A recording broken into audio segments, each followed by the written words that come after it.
धर्मावाला क्षेत्र के आसन नदी के पास सैकड़ों बीघा अवैध प्लॉटिंग पर चला एमडीडीए का पीला पंजा। जी हां, दलदल नुमा भूमि पर भूमाफिया द्वारा की गई अवैध प्लॉटिंग वाली भूमि महंगे दामों पर प्लॉट बेचकर सीधे साधे लोगों के साथ खिलवाड़ किया जा रहा है। दरअसल इन दिनों प्रदेश के मुख्यमंत्री भूमाफियाओं पर पैनी नजर बनाए हुए हैं।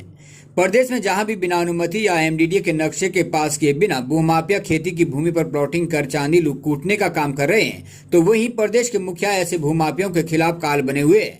आए दिन प्रदेश में मुख्यमंत्री के आदेशों निर्देशों का पालन करते हुए मसूरी देहरादून विकास प्राधिकरण का पीला पंजा अवैध तरीके से की गई प्लॉटिंग को ध्वस्त करने का काम कर रहा है।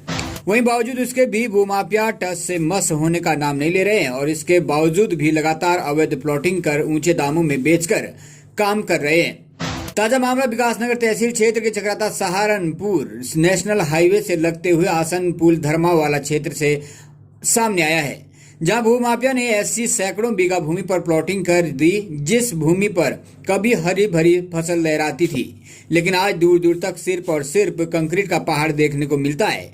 इतना ही नहीं, बताया जा रहा है कि यह पूरी भूमि दलदल नुमा भूमि है। इस भूमि के 3-4 फीट नीचे ही पानी निकल जाता है।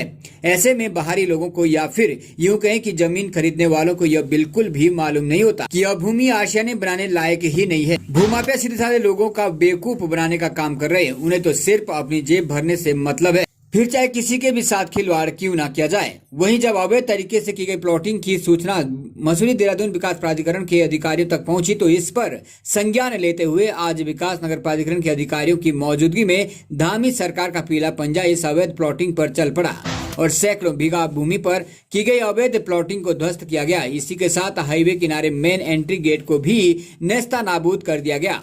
वहीं अधिकारियों के द्वारा बताया गया है कि अवैध तरीके से बिना अनुमति जहां भी तहसील क्षेत्र में अवैध प्लॉटिंग की होगी, लगातार उस पर ध्वस्तीकरण के कार्य किए जाएंगे। हालांकि सूत्रों से जानकारी मिली है कि भूमाफिया अपनी ऊंची पहुंच के चलते फिर से अवैध प्लॉटिंग करने का मंसूबा बनाए हुए हैं। अब देखना यह होगा कि क्या आगे भी प्रदेश के मुख्यमंत्री पुष्कर सिंह धामी के द्वारा दिए गए आदेश और निर्देशों का मसूरी देहरादून विकास प्राधिकरण पालन करता है या फिर भूमाफिया की ऊंची पहुंच के चलते घुटने टेक देगा। डीसीपी न्यूज के लिए ब्यूरो रिपोर्ट।